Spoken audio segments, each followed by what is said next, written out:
हाँ बेटा, कैसे हो प्रेक्षा? आवाज आ रही है बेटा? जतिन, रोहित, आवाज आ रही है बेटा? आ रही है क्या? चलो ठीक है। प्रेक्षा, आवाज आ रही है? चलो बेटा ठीक है, आवाज आ रही है। बस स्टार्टिंग में इतना ही रिप्लाई करती है, बाद में क्वेश्चंस वगैरह करवाते हैं, डाउट्स पूछते हैं, रिप्लाई क्यों नहीं करती प्रेक्षा? रिप्लाई किया करो बेटा, थोड़ा एक्टिव रहा करो क्लास के टाइम। ओके चलो बेटा, ऐसे नहीं है ना क्लास स्टार्ट करके पबजी खेलने लग जाती है। अरे चलो बेटा ठीक है, क्लास के टाइम एक्टिव रहा करो, रेस्पॉन्स दिया करो बेटा, आपकी कनेक्टिविटी बनी रहती है। लाइव क्लासेस का मीनिंग ही क्या है? ऐसे मान लो ठीक है, मोबाइल चला के सामने रखना होता तो अपन रिकॉर्डेड ही सेंड कर देते हैं, लेकिन लाइव का पर्पस क्या है? बच्चे से कनेक्टिविटी बनी रहे, बच्चा भी एक्टिव होकर पूछता रहे, सर कैसे हुआ, क्या हुआ, मेरा रिप्लाई, मेरा आंसर ये है, कैसे होगा, क्या होगा। इससे आप बेटर तरीके से चीजों को सीख पाओगे। ओके चलो बच्चों, अपना जो लास्ट लेक्चर हुआ था बेटा सॉलिड स्टेट में, उसमें अपन बात करते थे डेंसिटी, और डेंसिटी के बारे में कुछ हमने क्वेश्चंस भी डिस्कस किए थे, ध्यान है ना? ठीक है, मैंने जो क्वेश्चन बैंक के लिए आपको कहा था बेटा संडे को, कि आपको जो संडे का ब्रेक मिल रहा है उसमें क्वेश्चन बैंक सोल्व करना, किया था क्या रोहित? क्वेश्चन ट्राई किए थे बेटा? जतिन, प्रेक्षा, पीछे जो हमने डिस्कस किया बेटा यहां तक क्वेश्चन सोल्व किए थे ना? प्रेक्षा क्या हुआ, फोन रख के चली गई क्या? ठीक है, शाबाश बेटा, यही इसका मतलब। चलो बच्चों वेरी गुड बेटा, जो डाउट्स हो साथ साथ क्लास के फ्री टाइम में अलावा क्लास के बाद जो टाइम मिलता है उसमें कॉल मैसेज करके या डायरेक्टली कांटेक्ट करके पूछ लेना बेटा। ओके चलो बच्चों, तो बात करते हैं बच्चों लास्ट लेक्चर में जो हम डेंसिटी के बारे में डिस्कस कर रहे थे, कुछ दो क्वेश्चन शायद अपन ने डिस्कस किए थे बेटा, दो ही किए थे ना? कौन कौन से डिस्कस किए थे?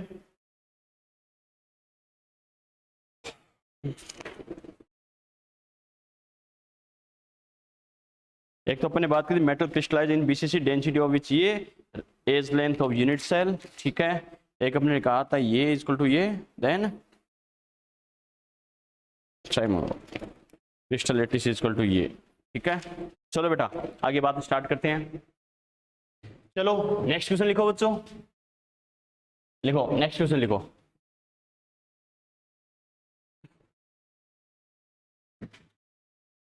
लिखो density is 2 gram per centimetre cube, density is 2 gram per centimetre cube, density is 2 gram per centimetre cube, and edge length is 5 angstrom, the edge length is 5 angstrom, edge length is 5 angstrom for a crystal lattice of metal, for a crystal lattice of metal, for a crystal lattice of metal, bracket में लिखो बेटा mw equal to 75 ग्राम पर मोल, mw is equal to 75 gram per mole. Then calculate the radius of metal atom, then calculate the radius of metal atom, calculate the radius of metal atom. Metal का जो atom है उसकी हमें क्या बोला है बच्चों? रेडियस कैलकुलेट करनी है। क्लियर है? तो सबसे पहले देखो बेटा, दिमाग में अगर नहीं भी है कि सर कैसे करना, क्या करना, तो एक ही चीज दिमाग में रखनी है, क्या मैंने क्या कहा था? डेंसिटी देखते ही सबसे पहले आपको क्या करना है? डेंसिटी का कॉन्सेप्ट अप्लाई कर दो। क्लियर है? तो सबसे पहले बच्चों देखो डेंसिटी का फॉर्मूला लिख दो। हमें पता है डेंसिटी क्या होता है, Z अपॉन एन मल्टीप्लाई क्या होता है बच्चों, M upon A cube. Yes और नो, होता है नहीं होता? अब देखो हमें क्या गिवन है, एक तो हमें डेंसिटी गिवन है बेटा, ये डेंसिटी दे दी यानी डी की वैल्यू आ गई। फिर हमें क्या बोल रहा है, एज लेंथ ये है यानी ए की वैल्यू आ गई। क्लियर है? फिर हमें क्या दे रखा है, इतना ग्राम पर मोल, यानी हमें क्या दे रखा है, एम दे दिया। इसका मतलब ये बताओ बेटा अननोन क्या है हमारे पास, एक तो है जेड है, एक है एन ए। क्लियर है? एन ए हमें पता है, एन ए नहीं दे रखा तो अवोगाड्रो नंबर फिक्स वैल्यू है, ये तो हमें ध्यान होता है। इसका मतलब ये बताओ जेड कैलकुलेट करिए। अब बच्चा कहेगा सर हमने लिखा है कि रेडियस ऑफ मेटल एटम, तो ये बताओ जेड से रेडियस ऑफ मेटल एटम कैसे आएगी? जेड की हेल्प से एटम की रेडियस कैसे बता सकते हैं? बता सकते हो बेटा? थोड़ा सा मेरे को हिंट दे दो खाली, फिर मैं सोल्व करता हूं। अगर मैं यहां से जेड कैलकुलेट करूं तो ये बताओ एटम की रेडियस कैसे आ जाएगी?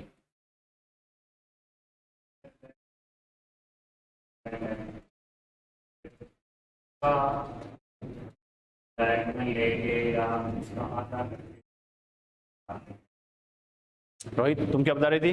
प्रेक्षा तुम भी जवाब दे सकती हो। हाँ बेटा कोई बात नहीं, आंसर रॉन्ग हो कोई दिक्कत नहीं है, फिर उससे क्या करेंगे? कैसे? जेड से पता चल जाएगा कि मान लो ऑन ये यूनिट सेल है, फिर कैसे पता चलेगा? देखो बेटा एक्चुअल में क्या करना बच्चा, बिल्कुल देखो आधा आंसर आपका सही है बच्चों, लेकिन करना कैसे समझना। हमें एक ही वैल्यू दे रखी है, सॉरी लास्ट टाइम में क्या कहा था, टाइम पे एग्रो कितनी बार कहा था बच्चों? देखो अपने लास्ट लेक्चर में देखो बच्चों, देखो इसकी अपन बात करते हैं। मैंने क्या कहा था, ए हमें दे रखा है, ए हमें दे रखा, तो ए का आर के साथ रिलेशन होता नहीं होता? अलग अलग यूनिट सेल के रेस्पेक्ट में अगर एस सी सी हो तो R equal to A by two, clear है? बीसीसी हो तो R equal to root three A by four, yes और नो? अगर एफसीसी हो तो R equal to root two A by four, yes और नो? इसका मतलब अगर हमारे पास देखो ए दे तो रहा है, लेकिन ए की हेल्प से आर कैसे कैलकुलेट करेंगे? R equal to A by two करेंगे, root three A by four करेंगे, root two A by four करेंगे। ये कब पता चलेगा? जब हमें ये पता हो कि यूनिट सेल कौन सी है, क्लियर है? यूनिट सेल कौन सी है ये कैसे पता चल सकता है? जेड की वैल्यू के अकॉर्डिंग पता चल सकता है, यस और नो? बात समझ में आई? इसका मतलब अगर मैं जेड की वैल्यू कैलकुलेट कर लूं तो जेड से हमें ये पता चल जाएगा, क्लियर है? और हमें ये पता चल जाएगा कौन सी यूनिट है, तो उसके लिए आर और ए का रिलेशन क्या होता है बच्चों, इससे हम कंपेयर कर सकते नहीं कर सकते? तो ए की हेल्प से आर इजीली आ जाएगा, यस और नो? क्लियर है? देखो बेटा स्टार्टिंग के दो क्वेश्चन तो फिर भी हमने चलो मेडिकल लेवल के लॉलीपॉप क्वेश्चन कर लिए, अब थोड़ा सा दिमाग काम में लेना पड़े क्या, जैसे जे लेवल पे थोड़ा सा दिमाग लगाना पड़ जाएगी, ये पहले मुझे ये कैलकुलेट करना पड़ेगा, इससे मुझे ये आइडिया लगेगा, इसकी हेल्प से फिर मैं आंसर तक पहुंचूंगा। आया समझ में? कैसे आपस में कड़ी से कड़ी, कड़ी समझते हो अंग्रेजों, ठीक है? अरे आपस में कनेक्ट करते बेटा, ठीक है? लिंक बाय लिंक क्या करते हैं, इससे ये मैं कैलकुलेट कर सकता हूं। कैसे बेटा समझना? इसका मतलब अगर मैं जेड कैलकुलेट करूं तो जेड क्या होगा, D multiply by N A multiply by क्या, ए क्यूब अपॉन क्या होगा, एम, होगा नहीं होगा, यस और नो? यहां से जेड कैलकुलेट कर ले तो क्या लिखेंगे बच्चों, जेड इक्वल टू, देखो डेंसिटी मुझे क्या दे रखी है बेटा, 2 gram per centimetre cube, 2 gram per centimetre cube, Avogadro number हमें पता ही है 6 मल्टीप्लाई बाई 10 टू पावर 23। ए मुझे कितना दे रखा है बच्चों, 5, तो 5 लिख दूंगा ना, यस और नो? क्यों बेटा, एंगस्ट्रम, शाबाश, ठीक है? ये किस में दे रखा है, एंगस्ट्रम में दे रखा है, लेकिन मैं किस में लेके आऊंगा, सेंटीमीटर में काम में लूंगा। रीजन क्या समझ में आ गया? अब जानबूझ के बच्चों की तरह 2 स्टेप लिखने की जरूरत है क्या? पहले एंगस्ट्रम में लिखूंगा, फिर उसको सेंटीमीटर में कन्वर्ट करूंगा। डायरेक्टली हमें ध्यान है या नहीं है? डायरेक्टली ध्यान है बेटा।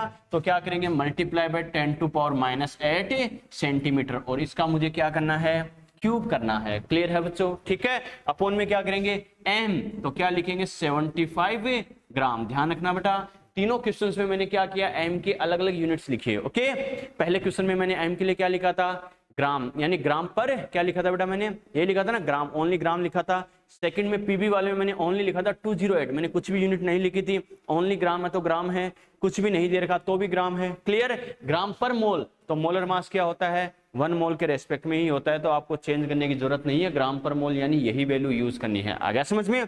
तो मैंने जानबूझ के तीनों क्वेश्चन में एमडब्ल्यू के लिए यानी मास के लिए अलग अलग यूनिट्स यूज किए। ध्यान रखना, ग्राम बोले तो ग्राम है, ग्राम पर मोले तो भी ग्राम है, कुछ नहीं बोले तो भी ग्राम है। आ गया समझ में? चल के किलोग्राम वगैरह में दे रखा तो आप ग्राम में कन्वर्ट कर लेना। समझ में आ गया बेटा? क्लियर है? ठीक है, तो यहां से अपन क्या कर सकते हैं बेटा, ये मेरे पास आ गया। क्लियर है यहां तक? चलो अब इसे सोल्व करें बच्चों। देखो ग्राम से ग्राम को उड़ा दूं, सेंटीमीटर क्यूब से ये सेंटीमीटर गया। क्लियर है?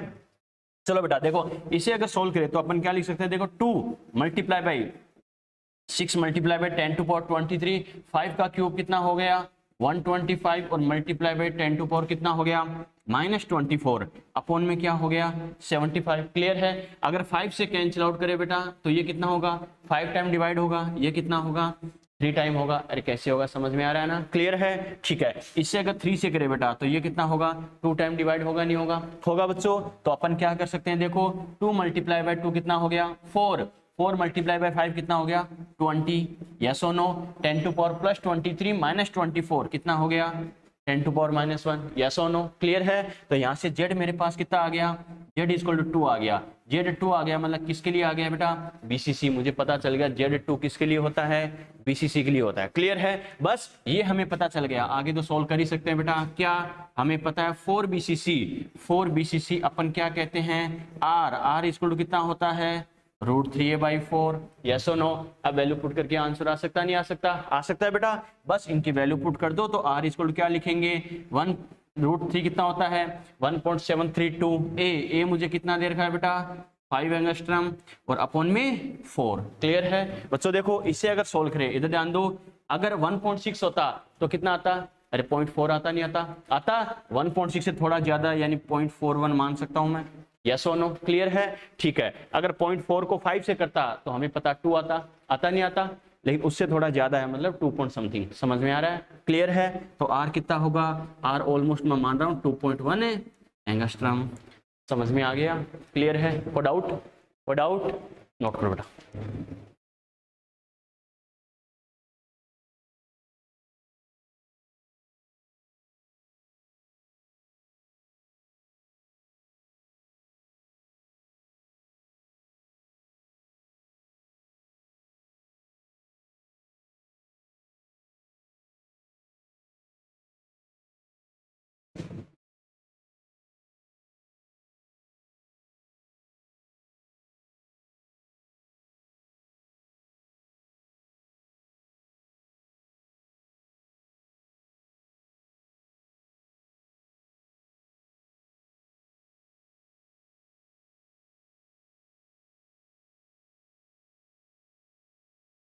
नोट करो।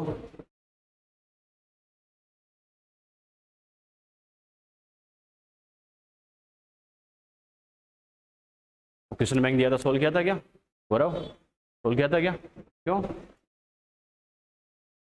चल तेरे पास टाइम कम है। सेंटीमीटर क्यूब शॉर्ट फॉर्म होती है सीसी। बेटा एग्जाम एक्सरसाइज कर लेना, तेरे पास टाइम कम है तो चैप्टर रिवाइज कर और एग्जाम एक्सरसाइज सोल्व कर ले। एग्जाम में आया हो कर लेगा, तुझे आइडिया लग जाएगा। एग्जाम में ऐसे से कॉन्सेप्ट आते हैं, घुमा फिरा के वही आते हैं खाली। पूरी एक्सरसाइज सोल्व करने का टाइम होता है सेशन के स्टार्टिंग में हमेशा, लास्ट में खाली कॉन्फिडेंस के लिए एग्जाम एक्सरसाइज। उसमें भी टाइम कम हो तो नीट और जेई में आए हुए, नीट जेई एम्स के खाली 40-50 क्वेश्चन वो कर लो, उसमें सारे कॉन्सेप्ट आ जाएंगे। इसी ध्यान रखना बेटा, सेंटीमीटर क्यूब भी होता है, ठीक है?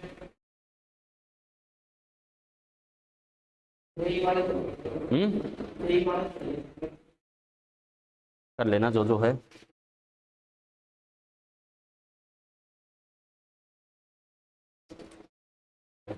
चलिए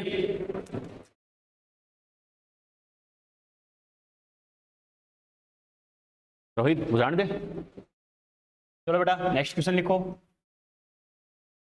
प्रेक्षा नोट कर लिया बेटा? चलो नेक्स्ट क्वेश्चन लिखो। A metal is crystallised in BCC. A metal is crystallised in BCC. A metal is crystallised in BCC. Metal is crystallised in BCC, ठीक है? Density of which 10 gram per ml। Density of which 10 gram per ml। Density of which 10 gram per ml। लिख लिए? आगे लिखो। If body diagonal of unit cell, if body diagonal of unit cell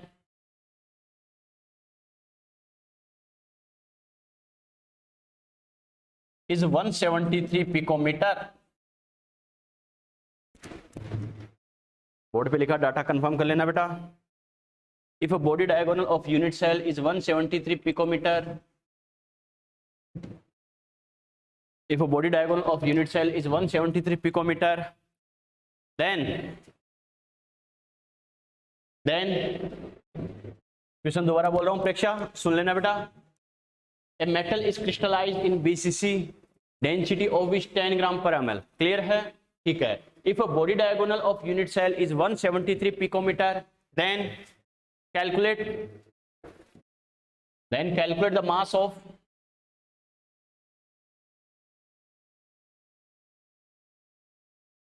calculate the mass of 10 to power 20 atoms of metal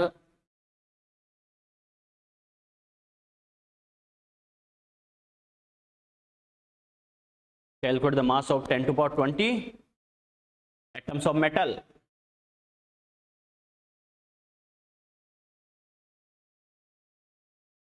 देखो बेटा कैसे कर सकते हैं, समझना इस चीज को बेटा। देखो कैसे करेंगे?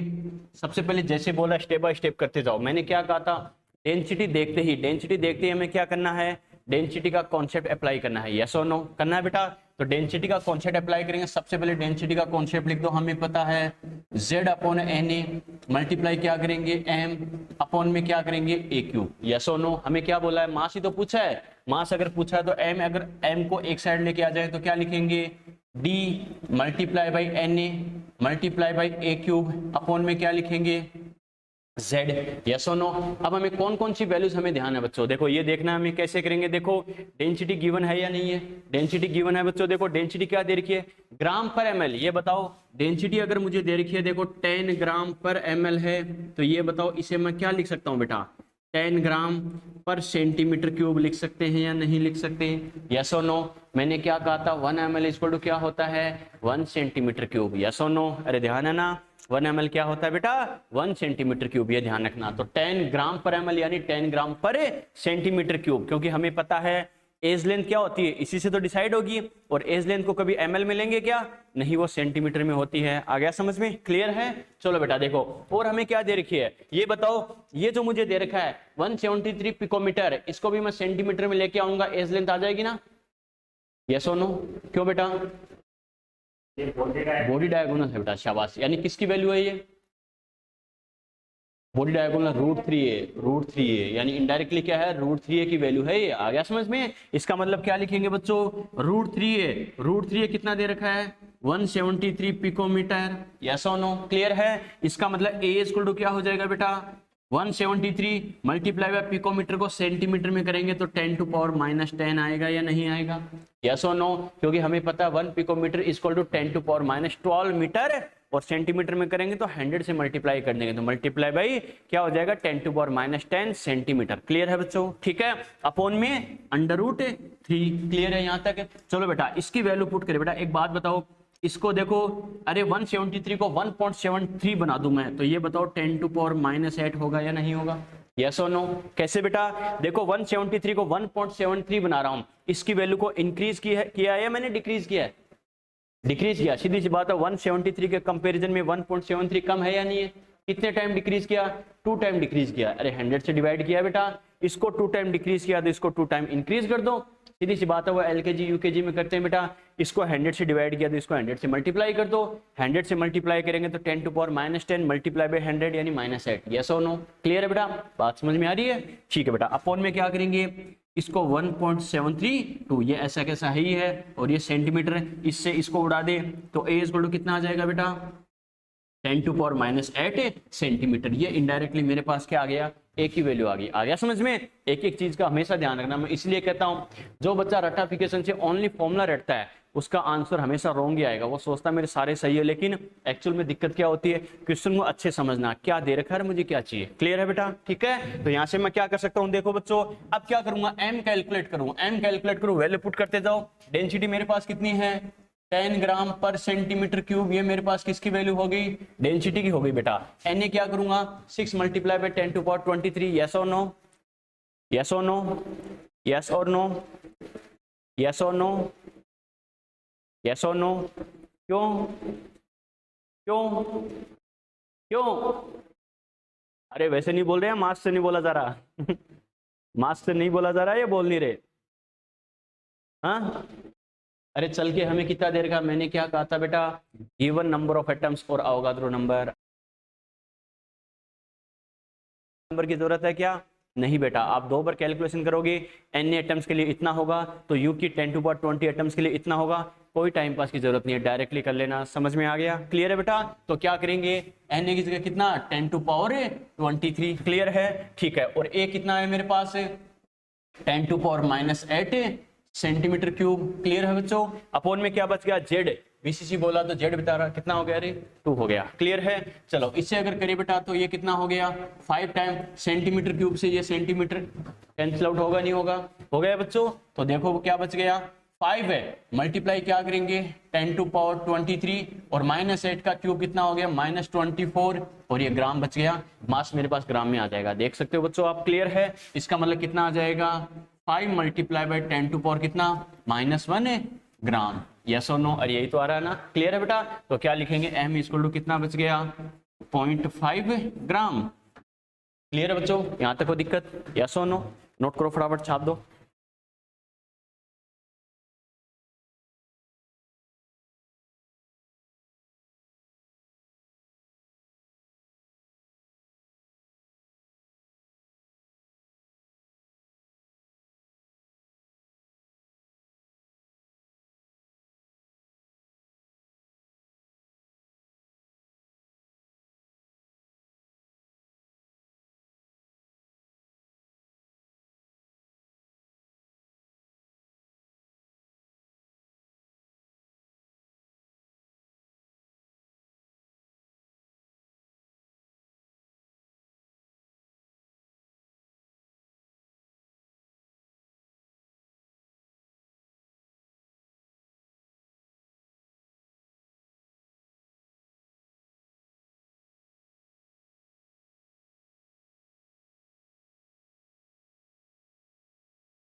चलो बेटा, प्रेक्षा क्या हुआ, वीडियो पॉज हो गया था क्या बेटा?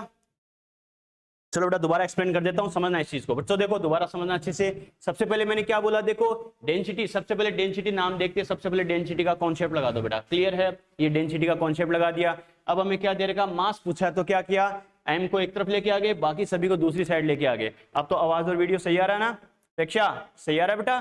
तो क्या करेंगे बच्चों, देखो डेंसिटी हमें बोला है 10 ग्राम पर एमएल। पर एमएल क्या होता है, एमएल होता है 1 ml 1 सेंटीमीटर क्यूब, तो 10 gram per centimetre cube. Clear, मुझे बॉडी डायगोनल ये दे रखा है, बॉडी डायगोनल दे रखा है बेटा। तो क्या करेंगे, बॉडी डायगोनल क्या होता है, √3 इक्वल टू 173 पिकोमीटर। तो उस पिकोमीटर को सेंटीमीटर में कन्वर्ट किया, क्योंकि ये सेंटीमीटर में है। यहाँ से मेरे पास ए आ गया, ठीक है, यहाँ से मेरे पास ए आ गया, तो ए की वैल्यू ये आ गई। क्लियर है, अब बाकी की वैल्यूज पुट करेंगे बेटा। देखो ये मेरे पास कितना है, 10 टू पावर 20 है बेटा, 20 दे रखा है, ना कि 23। क्लियर है, ठीक है। तो यहाँ पर क्या करेंगे, 10 टू पावर 20। तो बच्चों देखो यहाँ से अपने पास आंसर कितना आएगा, आंसर अपने पास यही आ गया बेटा। 10 टू पावर कितना हो गया, 5 multiply by 10 to power minus, यही तो है ना। यहाँ 10 टू पावर माइनस 24, ये 10 to power 20 and 10 5 multiply by 10 to power minus 4 gram, ये हमारा आंसर आ जाएगा। क्लियर है, चलो नोट करो बेटा फटाफट।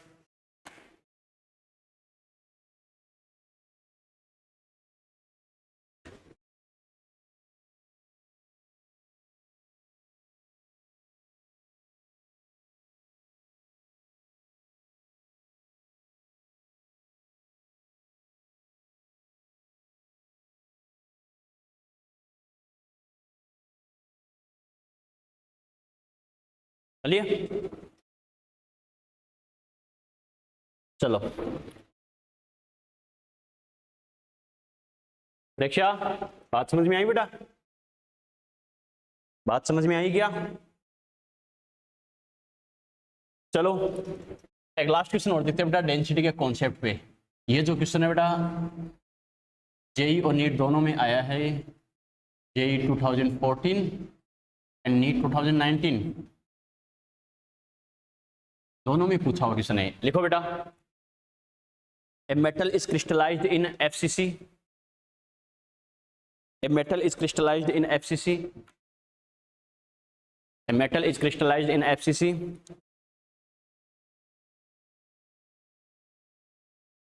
आगे लिखो, with change in temperature and pressure,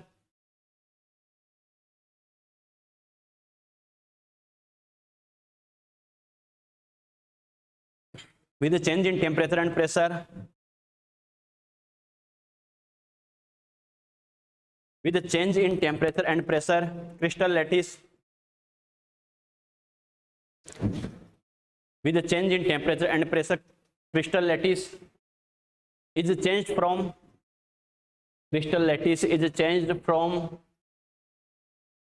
crystal lattice is changed from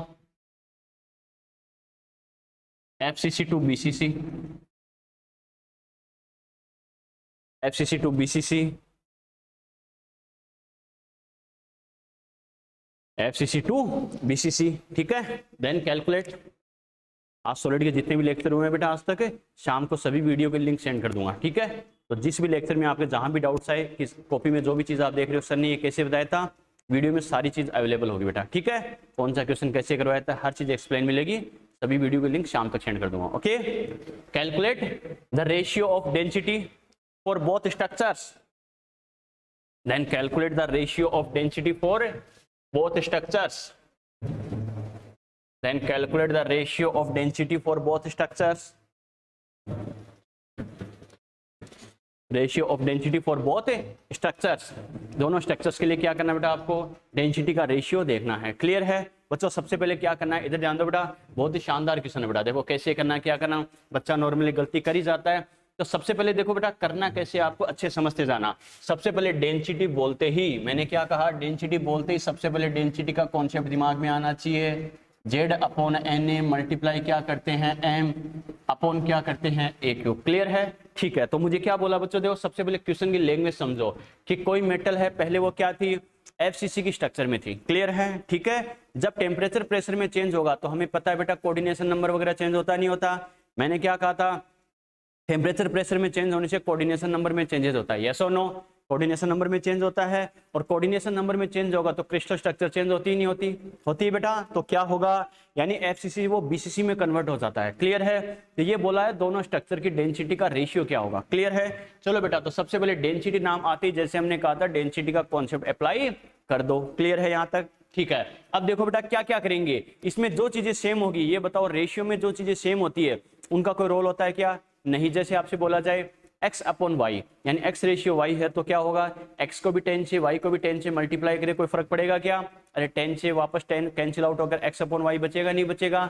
मेरा कहने का मतलब क्या, जब भी आप रेशियो वाले क्वेश्चन सोल्व करो, जो चीजें सेम है उसे हटा दिया करो। आ गया समझ में, उसके लिए आपको टाइम पास करने की जरूरत नहीं है बेटा। क्लियर है, चलो एक ही मेटल है तो ये बताओ उसका मास सेम होगा नहीं होगा, होगा, या फिर जिसका डिस्कशन नहीं कर रखा वो मतलब सेम है। क्लियर है, जेड को मैं हटा दूंगा ना, यस और नो, क्यों बेटा, अरे सीधी सी बात है, बीसीसी के लिए अलग होता है, एफसीसी के लिए अलग होता है। जो डिफरेंस होता है, जो डिफरेंट होता है, डिफरेंस उसी की वजह से आता है, उसको तो हटाना ही नहीं है। क्लियर है, चलो बच्चों एन ए को हटा देंगे ना, अरे अवोगाद्रो नंबर है बेटा, ये तो सेम होगा, यस और नो। ए को हटा देंगे ना, क्यों बेटा, शाबाश बेटा, हमें पता है ये क्या, एज लेंथ और एटम का आर और ए का रिलेशन बीसीसी एफसीसी दोनों के लिए अलग अलग होता है। क्लियर, बच्चा क्या करता है, बहुत भयंकर मैथमेटिक्स लगा देता है कि यूनिट सेल तो ए ही रहेगा, उससे को फर्क थोड़ी पड़ेगा। अरे मान लो एटम के अंदर की स्ट्रक्चर में फर्क पड़ेगा तो, लेकिन एज लेंथ तो वही रहेगी, तो बच्चा क्या रहेगा, एक को भी चेप देता है। ओके, और बच्चा क्या रहेगा, जेड के रेस्पेक्ट में रेशियो देगा। तो एफसीसी के लिए जेड 4 होता है, बीसीसी के लिए 2 होता है, तो 4/2, तो 2 रेशियो क्या आ गया, 2 ही आ गया। फर्स्ट ऑप्शन चेक करता है यार, 2 ही दे रखा है, 2 पॉइंट समथिंग भी नहीं आया, मेरा तो एग्जैक्ट 2 ही आया, मतलब यही सही है। एक्चुअल में ये सही नहीं है बेटा। आ गया समझ में, कॉन्सेप्चुअल अगर सोचेंगे तो क्या होगा, ए भी डिफरेंट होता है। कैसे बच्चों, तो इसका मतलब मैं क्या लिख सकता हूं, Z D directly proportional to Z upon A cube, yes और नो। अब मैं बात करूं बीसीसी और एफसीसी दोनों के लिए अलग अलग, तो क्या कहेंगे बच्चों, देखो फॉर एफसीसी के लिए अगर अपन बात करें तो ये बताओ बेटा, जेड कितना होता है, अरे जेड कितना होता है, 4। क्लियर, आर कितना होता है बेटा, R equal to √2a/4, yes और नो, होता नहीं होता। तो यहां से मैं क्या लिख सकता हूं, a equal to 4r upon √2। समझ में आ रहा है बच्चों क्या कर रहा हूं मैं, क्लियर है, ठीक है। यही अपन बात करें बीसीसी के लिए तो क्या लिखेंगे, 4 BCC। अगर अपन बात करें बीसीसी के लिए तो ये बताओ जेड कितना होता है, 2 होता है, वेरी गुड, ठीक है। आर कितना होता है, √3a/4, वेरी गुड, √3a/4, तो यहां से मेरे पास a कितना आ जाएगा, 4r/√3, यस और नो, यस और नो। क्लियर है बेटा, ठीक है। तो यहां से अपन क्या कर सकते हैं बच्चों, देखो दोनों के लिए a और z दोनों हमारे पास आ गए। तो देखो बेटा डेंसिटी के देखो क्या करेंगे, 2 इक्वेशन बनाए, यानी density for FCC, density for BCC. आ गया समझ में, क्वेश्चंस को हमेशा अच्छे से पढ़ा करो बच्चों। एक्चुअल में क्या होता है, कई बार क्या होता है बच्चों, देखो लास्ट में आपको क्या बोलेगा, बीसीसी और एफसीसी स्ट्रक्चर की डेंसिटी का रेशियो बताओ, तो आपको क्या करना है, उस कंडीशन में D FCC upon D BCC ना करके क्या करना है, D BCC upon D FCC. मैं क्या कर रहा हूं, समझ में आ रहा है। अगर क्वेश्चन में ये दे दे बीसीसी और एफसीसी के लिए डेंसिटी का रेशियो क्या होगा, तो आपको पहले बीसीसी ऊपर बीसीसी लेना। आ गया समझ में, जो पहले दे रखा उसको अपर साइड में रखते हैं। क्लियर है, लेकिन लास्ट में कुछ भी नहीं बोला तो जिसका डिस्कशन पहले उसको ऊपर रखो। आ गया समझ में, सबसे पहले स्टार्टिंग में किसका नाम लिया था, एफसीसी का। आ गया समझ में, बाद में वो बीसीसी में कन्वर्ट हो जाता है तो क्या बोला, दोनों स्ट्रक्चर की डेंसिटी का रेशियो क्या होगा, इसका दोनों स्ट्रक्चर, पहले एफसीसी बोला है तो पहले एफसीसी, वरना सपोज करो रेशियो 1/2 आ रहा है तो 2/1 भी आ सकता है। छोटी छोटी गलती अपने 4-5 नंबर ले जाएगी बेटा, ध्यान रखना इस चीज को। समझ में आ रहा है मैं क्या बोल रहा हूँ, क्लियर है, ध्यान रखना छोटी छोटी चीजों का ध्यान रखना। तो क्या लिखूंगा बेटा, Z upon A cube, Z upon A cube किसके लिए, एफसीसी के लिए, और अपॉन में क्या करेंगे, जेड अपॉन ए क्यूब किसके लिए, बीसीसी के लिए। बात समझ में आ रही है, क्लियर है। चलो यहाँ पर अगर हम वैल्यू पुट करें बच्चों तो देखो क्या लिखेंगे, एफसीसी के लिए जेड कितना होता है 4, और ए कितना है मेरे पास, ए ये आ रहा बेटा, क्या आया 4r अपॉन √2, इसका क्या करना है, क्यूब करना है। बात समझ में आ गई, क्लियर है। चलो बीसीसी के लिए कितना आ रहा है, 2/2 कितना आ रहा है 4r अपॉन √3, इसका क्या करना है, क्यूब करना है, यस और नो। अब बच्चा देखो यहाँ भी मैथमेटिक्स में मार खा जाता है, इधर ध्यान दो, बच्चा सीधा क्या करेगा, ये अपॉन ये ऊपर चला जाएगा, ये नीचे आ जाएगा। लेकिन ध्यान रखना पहले से ये 3 स्टेप है, 1 2 3, तो पहले इनको सोल्व करना है। समझ में आ रहा है मैं क्या कर रहा हूँ, 1 2 3 4 5 6, अरे 6 स्टेप को एक साथ सोल्व करते हैं क्या, नहीं बेटा। तो पहले जो 3 स्टेप है, पहले देखो 1 2 3 ये 3 स्टेप है, इनको 2 स्टेप में कन्वर्ट करो, क्लियर है। फिर उसके बाद सोल्व करेंगे, तो इसको क्या लिखेंगे, 4 मल्टीप्लाई बाय, ये देखो ये 3rd स्टेप है तो ये फर्स्ट के साथ आएगा नहीं आएगा, अरे देखो बेटा इसके अपॉन में 1 मान सकते नहीं मान सकते, ये 1 हो गया, ये 1 हो गया, मान सकते नहीं मान सकते, मान सकते हैं, तो ये 4th वाला फर्स्ट के साथ आएगा नहीं आएगा, आएगा बेटा। तो क्या लिखेंगे 2√2, यस और नो। अरे सीधी सी बात है, इसका अगर क्यूब कर दे तो क्या आएगा, √2 मल्टीप्लाई बाय √2 मल्टीप्लाई बाय √2, तो कितना आ जाएगा 2√2। समझ में आ रहा है बच्चों, क्लियर है, ठीक है। और 4r का क्यूब करे कितना आ जाएगा 64r क्यूब, यस और नो। ये तो मैंने ऊपर वाले 3 स्टेप को सोल्व किया, क्लियर है। वैसे बेटा इनको करो तो ये तो 2 तो बेचारा ऐसा कैसा, देखो बेटा ये 2 तो ऐसा कैसा हो गया, जैसे ये 4/1 था, इसको हमने सोल्व किया 4/1 को, क्लियर। वैसे ये 2/1 ऐसा कैसा, क्लियर है। इसको अगर सोल्व करूं तो ये बताओ 3√3 इसके साथ आएगा नहीं आएगा 2 के साथ, यस और नो। तो क्या आ जाएगा 3√3 अपॉन में क्या आ जाएगा 64r क्यूब। ये मैंने कैसे किया समझ में तो आ रहा है ना, क्लियर है, कोई डाउट यहां तक, ठीक है बेटा। चलो तो क्या करें 64r क्यूब 64r क्यूब, इसको उड़ा सकते हैं क्या, अरे उड़ा सकते हैं बच्चों, ठीक है बेटा। ये कितना आ जाएगा, इस 2 से इस 2 को उड़ा सकते नहीं उड़ा सकते, उड़ा सकते हैं बच्चों। तो देखो क्या आ जाएगा DFCC, हाँ बेटा क्या बेटा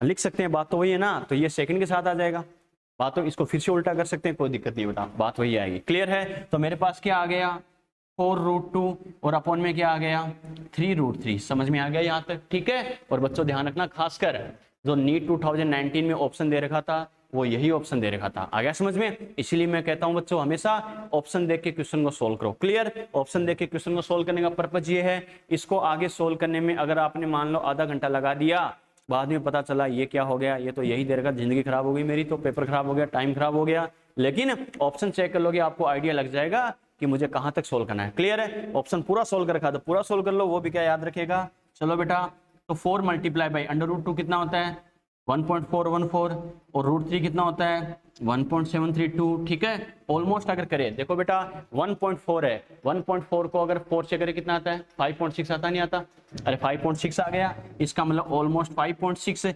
इसे अगर करें 1.7 को 3 से करें ऑलमोस्ट ये आ गया 5.1, यस और नो। तो ऑलमोस्ट ये आ गया 5.1, और इनका रेशियो ले तो 5.6 अपॉन 5.1, और हमें पता है क्या आएगा 1 से थोड़ा सा ज्यादा आएगा नहीं आएगा, समथिंग आएगा 1 पॉइंट समथिंग, यानी ऑलमोस्ट 1.1। मैंने ऑलमोस्ट लहराते हुए लिखा है बच्चों, अप्रोक्स वाली कंडीशन है, समझ में आ गया। चलो नोट करो फटाफट।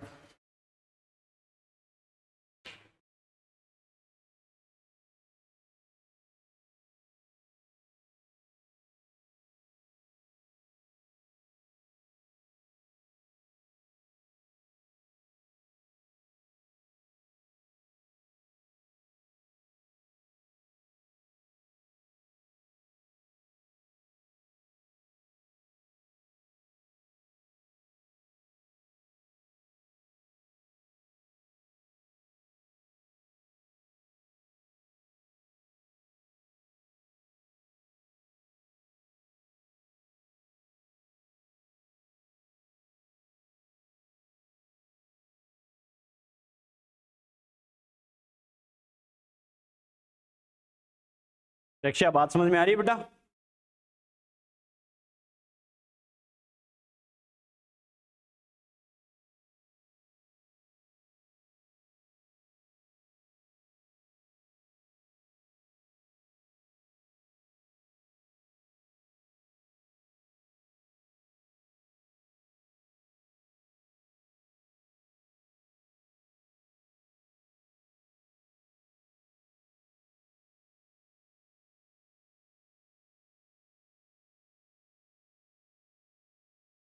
प्रेक्षा को डाउट, कोई भी डाउट बेटा?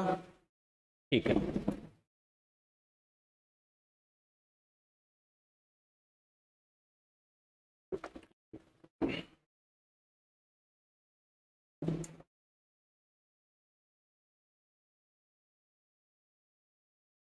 चलो ऑनलाइन में थोड़ी सी दिक्कत आती है बेटा, फिर भी कोशिश करते हैं अपनी तरफ से पूरी कनेक्टिविटी बनी रहे। चलो बुझान दे।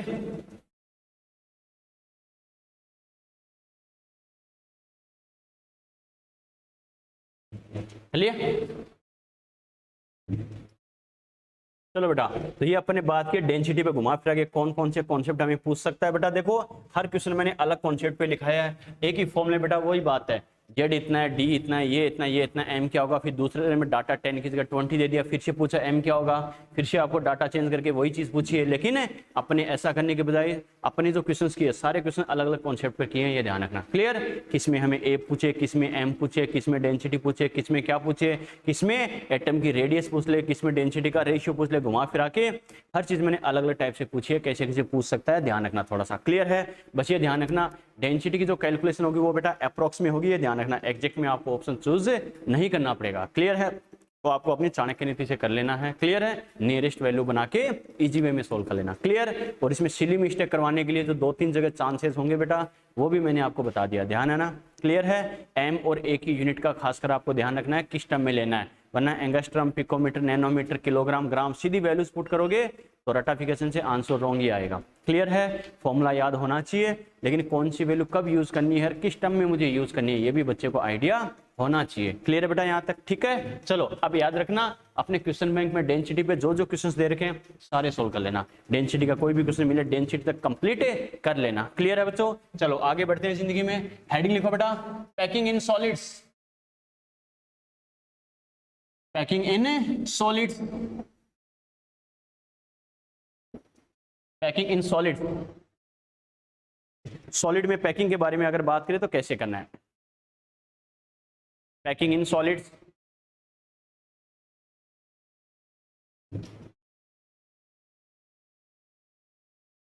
Packing in solids, okay.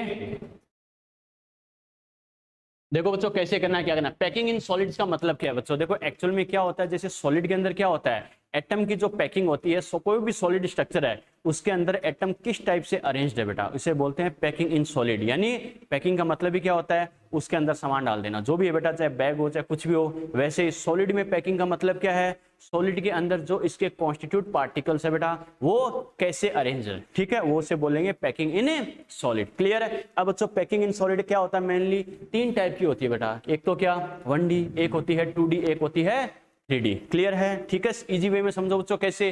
1D जैसे फिजिक्स में पढ़ते हैं 1D 2D 3D, वैसी ही बात है बेटा। ठीक है, अब ऐसा नहीं सर यहाँ पर अपन प्रोजेक्टाइल मोशन, सर्कुलर मोशन वो पढ़ेंगे क्या, नहीं बेटा, इतनी जरूरत नहीं है। मेरा कहने का मतलब क्या है, 1D का मतलब क्या है, एटम का अरेंजमेंट एक एक्सिस में होना। इधर ध्यान दो बेटा, नोट्स आपके पास घर पे है रिवाइज करने के लिए, इधर ध्यान दो बेटा, खाली इधर देखते रहो। मेरा कहने का मतलब क्या है, 1D का मतलब है एटम का अरेंजमेंट एक ही डायरेक्शन में है, एक ही एक्सिस में है। आ गया समझ में? ठीक है बेटा। 2D का मतलब क्या है, एटम का अरेंजमेंट क्या है, 2 एक्सिस में है, 2 डायरेक्शन में है। क्लियर है? और 3D का मतलब क्या है, एटम का अरेंजमेंट क्या है, तीनों डायरेक्शंस में है, 3 डायमेंशन में है बेटा, तीनों एक्सिस पर है। क्लियर है?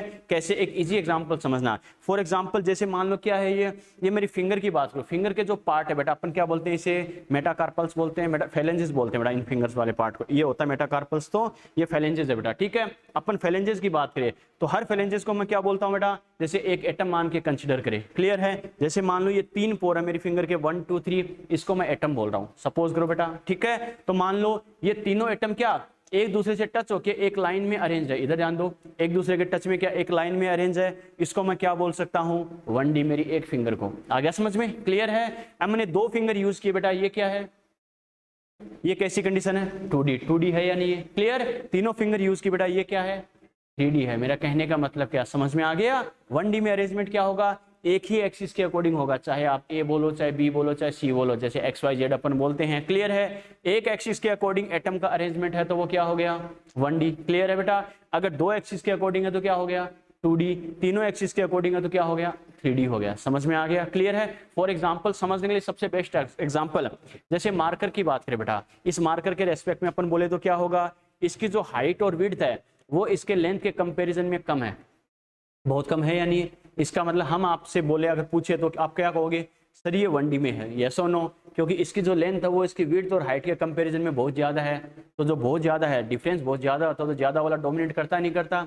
इसका मतलब इसको मैं मान सकता हूँ 1D के अकॉर्डिंग, यस और नो, क्लियर बेटा, ठीक है। ये जो बेंगल्स है बेटा, इसके अकॉर्डिंग अगर अपन बात करें बेटा तो अपन क्या कह सकते हैं, देखो ये क्या है, ये 1D में है, 2D में है या 3D में है, ये 1D है, 2D है, 3D है, ये 2D है बेटा, वेरी गुड। क्यों, क्योंकि इसकी एक रेडियस तो ये वाली होगी, एक रेडियस ऊपर वाली होगी, यस और नो। अरे एक रेडियस तो इधर वाली होगी बेटा, एक रेडियस इधर वाली होगी, एक तो क्या होगी जैसे हॉरिजॉन्टल होगी, एक वर्टिकल वाली होगी, यस और no.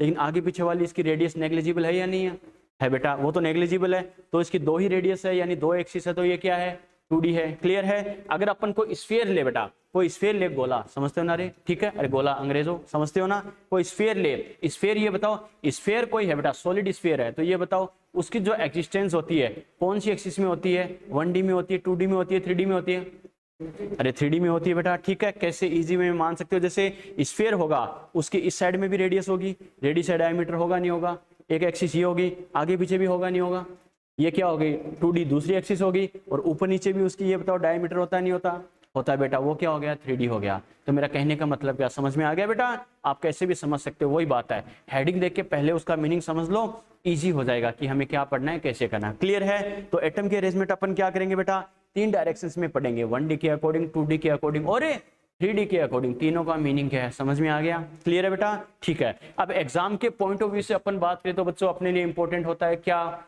3D packing, clear. Exam के पॉइंट ऑफ व्यू से इंपॉर्टेंट क्या है, 3D पैकिंग। लेकिन अगर सीधा 3D पे आएंगे तो आप रटोगे, और रटना तो है ही नहीं बच्चों, ठीक है। Feel the chemistry, learn the chemistry, अपने बच्चों टैगलाइन भी यही है।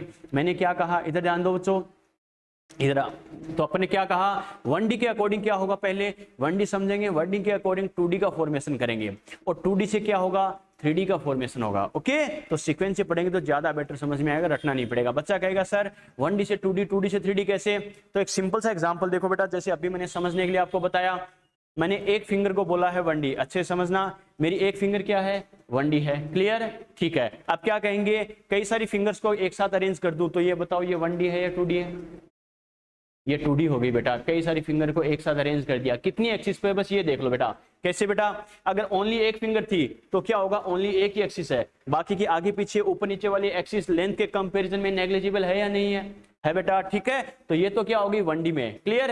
कई सारी 1D की फिंगर्स को एक साथ मैंने अरेंज कर दिया तो दो एक्सिस होगी, कैसे, एक ये होगी, एक ये होगी, यस और नो, दो एक्सिस होगी मतलब 2D, क्लियर है। इसका मतलब 1D की कई सारी रो, इसको रो बोलेंगे, कई एटम एक लाइन में जुड़े नहीं जुड़े, तो ये इसको बोलते हैं रो, एक लाइन में, क्लियर है बेटा।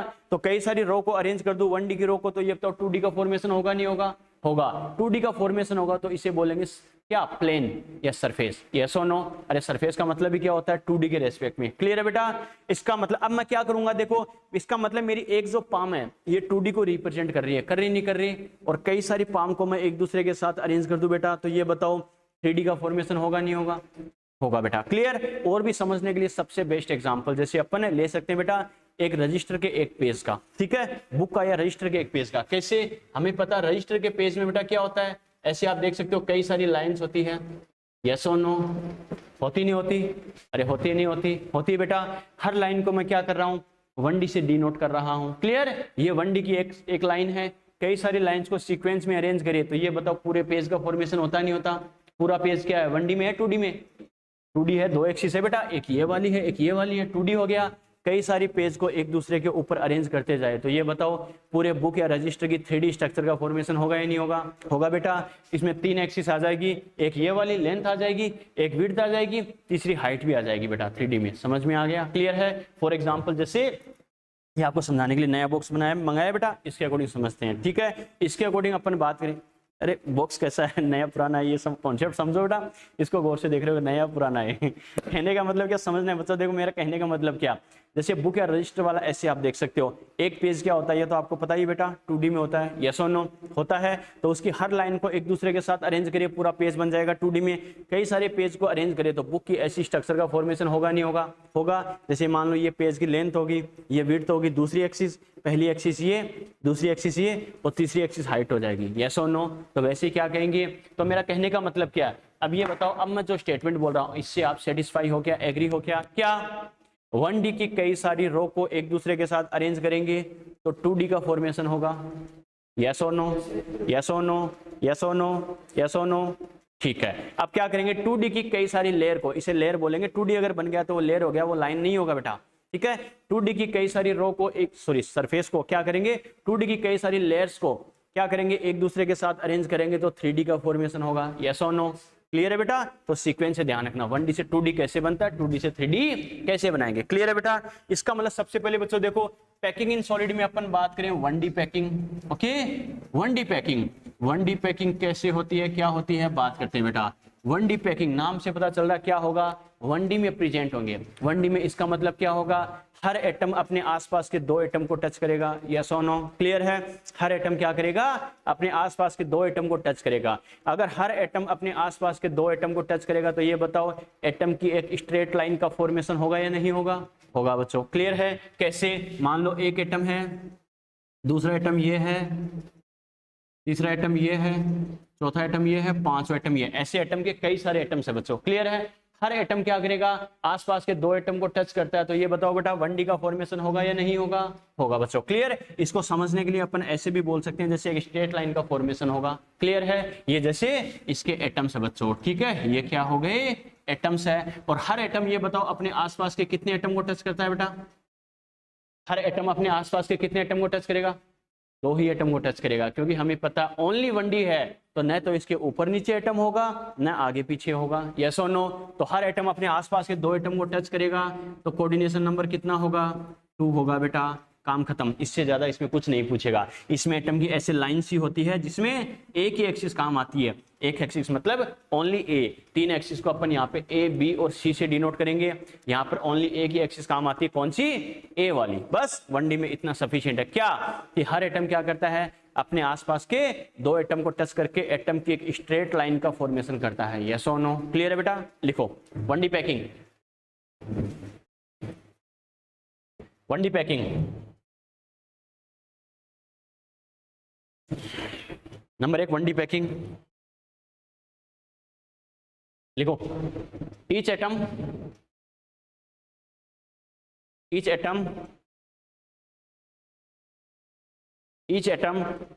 Touch to neighbour atoms, touch to आपस में कॉन्टेक्ट में होते हैं, टच में होते हैं। Each atom touch to neighbour atoms,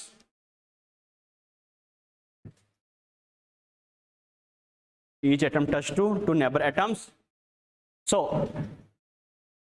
straight line of atoms, straight line of atoms is obtained, so straight line of atoms is obtained। ठीक है, ये जटिल संरचना बना लो बेटा, बन जाएगी क्या रोहित, नहीं बनेगी, ट्राई करो बेटा। शुरू में हमसे भी नहीं बनती थी, बहुत ट्राई किए, कई साल लगे, पर सीख गए।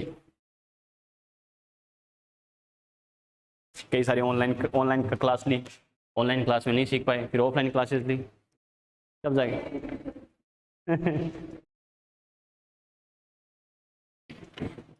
हाँ ये भी सही है कि 50 साल पहले ऑनलाइन क्लास भी नहीं होती थी।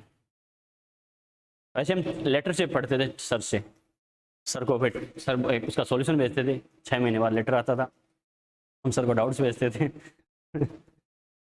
6 महीने बाद उसका रिप्लाई आता था। पूरे साल में 2-3 डाउट तो क्लियर हो ही जाते थे।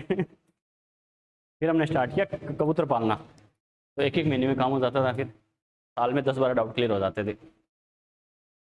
और कबूतर भी अलग अलग पाले थे, एक फिजिक्स का, एक केमिस्ट्री का, एक बॉटनी का, एक जूलॉजी का। तो 4 कबूतर 4 डायरेक्शन में जाते थे, तो 4 डाउट क्लियर हो जाते थे 1 महीने में। ठीक है, जैसा मत मान लेना कि सर पता नहीं कौन से युग के होंगे कौन से एरा के होंगे, तो मजाक की बात है। यानी सर अपन पढ़ते हैं, पहले अपन ऐसे थे, आपस में पत्ते लपेटते थे, सर उस युग के तो नहीं है, उस एरा के तो नहीं है, ऐसा कुछ नहीं है बेटा, मजाक की बात है। हाँ टेलीफोन जरूर था। चलो बेटा, हाँ 2G आया था, लेकिन वो बहुत बाद में आया था, जब पढ़ाई ऑलमोस्ट कंप्लीट हो जाए तो फिर क्या फ़ायदा। तो टेलीफोन ज़रूर होता था, टेलीफोन में इतनी परमिशन नहीं थी कि किसी को फ़ोन कर सके, घर पे जो बिल आते ही दादाजी हिसाब लेते थे, कितना बिल किसका आया, कैसे आया बताओ, किस किस ने फ़ोन किया था। तो तो पहले होता ही था और वो लाइफ ज़्यादा बेटर थी, उसमें खुशियाँ ज़्यादा थी, अच्छा था।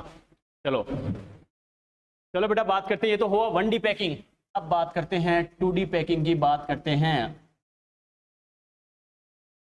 मैं हमेशा कहता हूँ बेटा साइंस का 60% प्रॉफिट है तो 40% लॉस ही है। हम खेलने निकल जाते थे मुंह उठा के तो घर वाले ढूंढ ही नहीं पाते थे हमें तुम गली छोड़ के भी नहीं जा सकते, हाथों हाथ कॉल आ जाता है, क्योंकि फोन वोन होता नहीं था। घर वालों को पता था जब भूख लगेगी तो अपने आप आ जाएगा सुबह मुंह उठा के निकल जाते थे, वही बात है गाय भैंस की तरह खाने टाइम आते थे दोपहर को निकलते थे, रात को आते थे, घर वालों को पता अपने आप आ जाएंगे। तो वो ढूंढते रहते थे, थोड़ा बहुत ढूंढते थे, कोई काम होता था पर हम मिलते ही नहीं थे। आज लोकेशन बदलते ला देने की तरह, आज यहाँ खेल रहे, कल वहाँ खेलेंगे, कल वहाँ खेलेंगे, कोई ढूंढ नहीं पाए। और वो लाइफ ज़्यादा बेटर थी, पढ़ाई भी थी, सब कुछ था वहाँ पे, मोबाइल गेम नहीं था। एक भी बच्चों में ये कहता हूँ मोबाइल गेम से, मैं गेम के लिए मना नहीं करता, मोबाइल गेम के लिए मैं हमेशा मना करता हूँ। हमेशा ध्यान रखना बेटा, मोबाइल की दुनिया से बाहर निकलो, जब भी तुम्हें मौका मिले ग्राउंड पे खेलो बेटा, स्पोर्ट्स खेलने चाहिए। आज के बच्चों को तुमने देखा होगा छोटी छोटी बातों पे क्या करते हैं, क्या करते हैं, क्या नहीं करते। कल ही न्यूज़पेपर में आया था कि पेरेंट्स ने मोबाइल गेम खेलने के लिए मना कर दिया, तो बच्चे ने अपने फ्रेंड के साथ मिलकर पेरेंट्स को धमकी दी, किडनैपिंग की 1 करोड़ रुपए मांगे उसको अगर मतलब रद्दी के भाव बेचे तो उसके 1 करोड़ रुपए नहीं दे 12-13 साल के बच्चे के। तो कहने का मतलब क्या है, वही बात है, मोबाइल की दुनिया से बाहर निकलो बेटा, रियल में ग्राउंड पे खेलो। ग्राउंड पे आपको, ग्राउंड में स्पोर्ट्स क्या सिखाता है, आज के बच्चे वही बात है इनमेच्योर क्यों है, वैसे वही बात है, उनका दिमाग बहुत ज़्यादा डेवलप है, क्योंकि टीवी देख के, मोबाइल देख के उनको लगता है कि हमें सब कुछ पता है, लेकिन दुनियादारी उनको समझ नहीं है। स्पोर्ट्स ग्राउंड पे स्पोर्ट्स खेलोगे तो आपकी फिजिकल प्रैक्टिस तो होगी होगी, और भी बात है आपकी हेल्थ अच्छी होगी, साथ में मेंटली प्रैक्टिस भी होगी। स्पोर्ट्स एक ऐसी चीज़ है बेटा जो हर बार आपको क्या हार के जीतना सिखाता है, हर बार आपको हार के जीतना सिखाता है।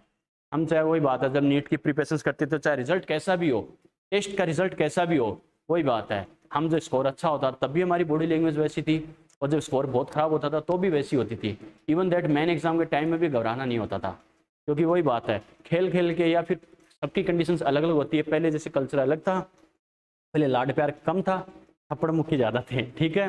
वो कपिल शर्मा शो में नहीं कहता था क्या, पहले हमें घर वाले मारते थे, फिर चुप कराने के लिए एक बार और मारते थे ठीक है, तो वो बात थी बेटा। तो कहने का मतलब पहले वो टाइम था कि घर वालों से डरते हुए रो भी नहीं सकते थे, गलती से रो लिए तो 1 राउंड और होता था फिर पिटाई का, वो बात अलग थी। लेकिन फिर भी खेलते इतना थे। खेल आपको, स्पोर्ट्स हमेशा ये सिखाता है कि इस बार हार गया तो कोई बात नहीं, अगला मैच हर हाल में जीतूंगा। जब गांव में कोई टीम आती थी हमारे खेलने तो हमें हरा देती थी, जब तक उसे हराते नहीं तो उसे जाने नहीं देते थे वापस एक मैच और तुझे खेलना पड़ेगा, एक मैच और खेलना पड़ेगा। सारे खेल खेलने, क्रिकेट क्या, वही बात है, क्रिकेट क्या, सारे खेल खेले, उससे कोई गेम छोड़ा ही नहीं। सीजन वाइज खेलते थे, बस क्रिकेट ज़्यादा खेलते थे, वो तो फिक्स था। बाकी कंचे क्या, पतंग क्या, ऐसा कोई स्पोर्ट्स खेला ही नहीं। कबड्डी क्या, चोर पुलिस क्या, सारे स्पोर्ट्स तो सारे खेलने, सीजन वाइज खेलने भी चाहिए बेटा। लेकिन ये ध्यान रखना, स्पोर्ट्स आपको हमेशा ही सिखाता है, मैं हमेशा कहता हूँ। अब तो चलो इतना मौका नहीं मिलता, लेकिन घर पे बच्चे खेलते हैं, कभी कभार जाना पड़ता है, 12-6 महीने में कभी मौका मिलता है, खेल लेते हैं उनके साथ, उनकी खुशी के लिए। वो मेरे अंकल का बच्चा आ रहा था, लास्ट सकरात की बात है, अंकल का लड़का बोले भाई पतंग उड़ा लो, पतंग उड़ा लो, मनी तू उड़ा। और वो जब हुआ था पैदा 16-17 साल पहले, तब मैंने पतंग उड़ानी छोड़ दी थी, जो 2004 में बाहर निकल गए थे पढ़ने के लिए। तो वो जब हुआ तो उसका जन्म बाद में हुआ, तो उसे लगता भाई को उड़ानी नहीं आती, तो बोले भाई पतंग उड़ा लो। मैंने 2 बार मना किया, कई साल हो गए, तो बोले आपको उड़ानी नहीं आती तो चरखा पकड़ लो तो वो बात है, बच्चों के साथ थोड़ा बहुत टाइम पास कर लेते हैं उनकी खुशी के लिए, वो अलग बात है। लेकिन स्पोर्ट्स हमेशा खेला करो बेटा, आपको जब भी मौका मिले, टीवी मोबाइल की दुनिया से बाहर निकल के अपनी फैमिली मेम्बर के साथ टाइम स्पेंड करो, सबसे ज़्यादा अपने पेरेंट्स और ग्रैंड पेरेंट्स के साथ, क्योंकि पेरेंट्स और ग्रैंड पेरेंट्स, खासकर ग्रैंड पेरेंट्स, उससे भी ज़्यादा आपको पेरेंट्स में उतना नहीं सिखा सकते जितना ग्रैंड पेरेंट्स सिखा सकते हैं, क्योंकि उनके पास इतना ज़्यादा एक्सपीरियंस है बेटा, ठीक है, हर चीज़ आपको बता सकते हैं। 99.99 उनकी बातें सही होती है बेटा। आज अपन को लगता है कि दादा दादी को कुछ नहीं पता, माँ बाप को कुछ नहीं पता, हमें ये पता वो पता है, लेकिन कई साल बाद आपको पता चलेगा कि वो सही करे थे। तो ये दुनियादारी है। मैं हमेशा जब बच्चे छुट्टी पे जाते हैं, मेरे कई स्टूडेंट है, वो जब भी होली दिवाली छुट्टी होती है, खाली टारगेट के बच्चों को मैं कह देता हूँ थोड़ा बहुत पढ़ लेना, बाकी 11th-12th के नाबालिग बच्चों को यही कहता हूँ समझते हो ना, वही बात, उन बच्चों को एग्जाम की टेंशन नहीं होती। खासकर 11th के बच्चों को यही कहता हूँ बेटा, जब घर जा रहे हो बुक्स एक भी मत लेके जाना, सिर्फ फैमिली के साथ टाइम स्पेंड करना और स्पोर्ट्स खेलना, टीवी मोबाइल से अलग रख के, न किताबों के टच में, न टीवी मोबाइल। ही मोबाइल घर वालों के साथ बैठते हो तो आधे घंटे देख लो, कोई दिक्कत नहीं है। बाकी सुबह से हम फैमिली ग्रैंड पेरेंट्स का टाइम स्पेंड करो, वो तुम्हें वास्तव में तुम्हें उनकी आंखों में देख के फील होगा कि उनका ड्रीम क्या थे और हम उनको पूरा कर रहे हैं नहीं कर रहे हैं। तो वो आपको काम के लिए आपको मतलब इंस्पायर करेंगे कि मुझे अपना स्टडी अच्छे से करना चाहिए। और स्पोर्ट्स एक ऐसी चीज़ है जो आपको हार कर वापस लड़ना सिखाएगा। आज के बच्चे देखते हैं वही बात है, एक टेस्ट हो जाता तो रोने लगते हैं, फैल जाते हैं, ये हो गया मेरे, वो हो गया, ज़िंदगी खराब होगी। ये तो कुछ भी नहीं है, ज़िंदगी आपको बार बार गिराएगी। आप में पोटेंशियल होना चाहिए वापस खड़ा होने का। और स्पोर्ट्स यही चीज़ सिखाता है। ये मैच हार गया तो क्या हो गया, अगला मैच और है, एक बार और खेलूंगा, क्या दिक्कत होगी। तो यही चीज़ें बेटा जब भी मौका मिले ज़रूर खेला करो। तो ज़िंदगी कितनी बार तुम्हें हराती है डजेंट मैटर, तुम कितनी बार वापस खड़े हो तो ये इंपॉर्टेंट है। समझ में आ गया? तो ये हमेशा ध्यान रखना बेटा, जब भी मौका मिले ज़रूर खेला करो। और एग्जाम के बाद जो थोड़ा बहुत टाइम मिलता है उसमें तो ज़रूर खेला करो। और वो ऐसा खेलना जिसमें आप हेल्दी रहो, क्योंकि अब टाइम की बहुत इंपॉर्टेंट वैल्यू है। हमारे टाइम तो कोई अनफिट हो जाते, लग जाती थी 1 महीने, हाथ के प्लास्टर बंधा तो भी कोई दिक्कत नहीं थी, लेकिन उस टाइम टाइम की तो इंपॉर्टेंट नहीं थी। आज आपको पता, किसी को बोला जाए कि तू मार्केट तक पैदल जा, 1 घंटे पैदल पहले चल सकता था कि ऑटो वाले ने 5 रुपये मांगे, मैं 1 घंटे पैदल ही चल लूँगा। आज के टाइम बोले 1 घंटे जाऊँगा तो 1 घंटे लगेंगे, इससे अच्छा 5 रुपये दे के जल्दी पहुँच जाऊँगा। आज टाइम की ज़्यादा इंपॉर्टेंट है आपके लिए। अगर बोले 2 दिन आपके खराब हो रहे हैं तो वो ज़्यादा इंपॉर्टेंट है आपके लिए।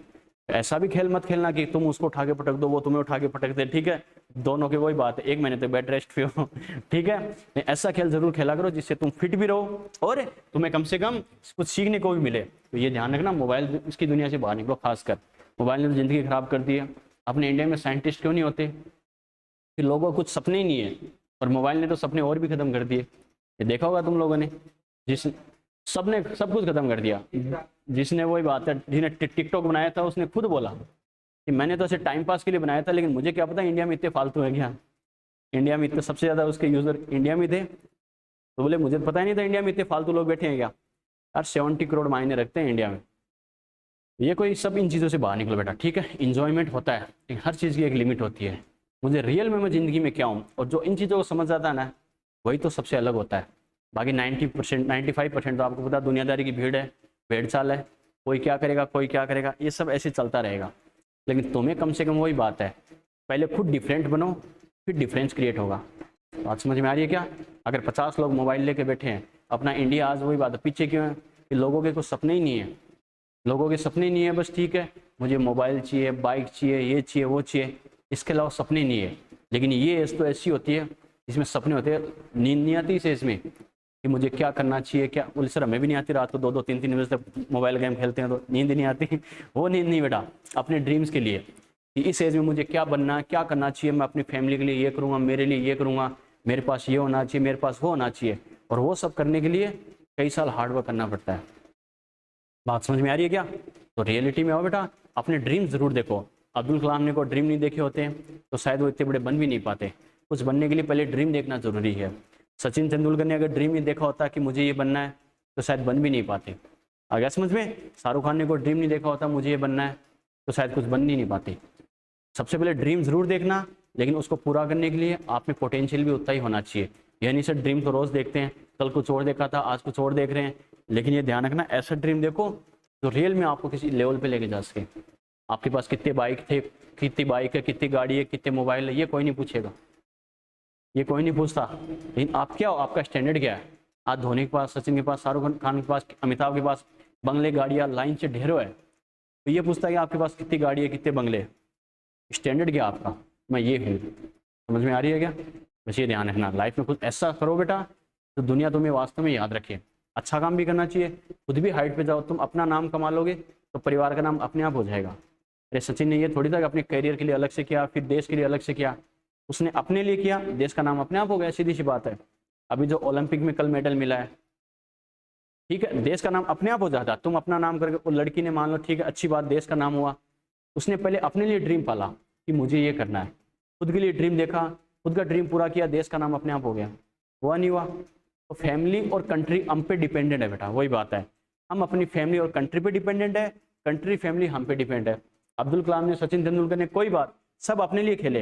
अरे सचिन ने कभी ये कहा कि मेरी सेंचुरी राहुल द्रविड़ के नाम लिख दो, मेरी सेंचुरी मेरे नाम रहेगी, मेरी जगह टीम में मैं ही खेलूंगा, किसी दूसरे प्लेयर को ले लो, कभी बोला है क्या? बात समझ में आ गई? हर काम इंसान खुद के लिए ही करता है, इसमें कोई शक नहीं है बेटा। ऐसा नहीं है मैं कहूँगा वही बात है, ये कोचिंग मान लो मैं देश के लिए कर रहा हूँ, ऐसा सब रियलिटी है बेटा, ये फैक्ट है, ये सब इंसान करता है, अपने लिए करता है। लेकिन अपने लिए तुम ऐसा कर जाओगे कि दुनिया याद रखे, तो देश के लिए अपने आप हो जाएगा। सचिन को, अब्दुल कलाम को अलग से चिल्ला चिल्ला के बताने की जरूरत नहीं पड़ी कि मेरे देश का नाम ऐसा हो गया, मैंने देश के लिए ये कर दिया। अपने आप पता चल गया इंडिया का कोई ऐसा पर्सन है, उसने ये किया। बात समझ में आई क्या? तो अपने ड्रीम्स के पीछे भागो बेटा, कोई दिक्कत नहीं, अपने सपनों के लिए उठते बैठे। ये उम्र ऐसी है, हमेशा ध्यान रखना, ये जिंदगी की तुम्हारे पास ये 5-6 साल है बेटा, 5-6 साल है। कुछ निखरना या बिखरना इसी पे डिपेंड करता है। जिंदगी के सबसे इंपॉर्टेंट इसीलिए तो मानते हैं क्योंकि ये फेज ऐसा है, इसमें तुम्हारे रास्ते में जानबूझ के बुरी बुरी चीजें जानबूझ के आएगी तुम्हें डाइवर्ट करने के लिए। चाहे तुम्हारा फ्रेंड सर्किल हो, चाहे रिलेटिव हो, चाहे तुम्हारा घूमने फिरने का शौक हो, चाहे पैसे शॉपिंग करने का शौक, कुछ भी हो बेटा, मूवी देखने का हो, सारी चीज आ गई। ये तुम्हें जानबूझ के डाइवर्ट करने के कई ऑप्शंस मिलेंगे। लेकिन इस फेज में जो बंदा कंट्रोल कर जाता है 5-6 साल, ये वो लाइफ में बहुत हाइट पे जाता है। और इस ये जो 4-5-6 साल का जो फेज है, इसमें जो पटरी से उतर जाता है वो पूरी जिंदगी लोगों के पीछे भागता रहता है। फिर ये तो तुम पे डिपेंड करता है, तुम्हें लोगों के पीछे भागना है, लोगों को तुम्हारे पीछे भागना है। ऐसा नहीं कि चोरी करके भाग रहे हो, सब लोग मेरे पीछे भाग रहे हैं। देखो मेरा कहने का मतलब है एक स्टैंडर्ड से। बात समझ में आई क्या? अब्दुल कलाम ने क्या कहा था, वही बात है। मैंने वही बात है, चिड़िया पाली, चिड़िया समझते हो ना रे अंग्रेजों, स्पैरो, ठीक है। चिड़िया पाली, उड़ गई। गिलहरी पाली, पेड़ पे रहती है, देखा ना स्क्रू, ठीक है, वो पाली, वो भाग गई। लेकिन मैं ट्री लगाया, पेड़ लगाया, तो चिड़िया भी वापस आ गई और गिलहरी भी वापस आ गई। अपना कैरियर वो ट्री है बेटा, आ गया समझ में? कैरियर नहीं बनाओगे, वो जो चिड़िया, मैंने जो गिलहरी बोली है, ये अपने रिलेटिव्स और अपने फ्रेंड है।